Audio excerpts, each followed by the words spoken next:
السلام علیکم ناظرین، میں رضوان رفیق بار روشن صاحب ویلفیئر نیوز نیٹ ورک کی جانب سے آپ کی خدمت میں حاضر ہوں۔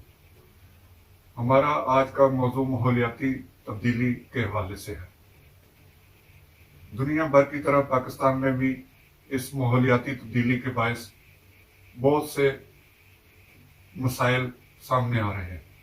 موجودہ سیزن میں بارشوں کا جو سلسلہ شروع ہوا ہے اس سے فصلوں کو بھی نقصان ہو رہا ہے اور دیگر مسائل بھی پیدا ہو رہے ہیں۔ پاکستان میں اس حوالے سے حکومت کی طرف سے اجلاس بھی طلب کیے جاتے ہیں اور تجاویز بھی سامنے رکھی جا رہی ہے، لیکن جس تیزی سے ماحول میں تبدیلی آ رہی ہے اور یہ موسمیاتی تبدیلیاں پاکستان کو گھیر رہی ہیں، اس میں ہمیں فوری طور پر انقلابی اقدامات کرنے کی ضرورت ہے۔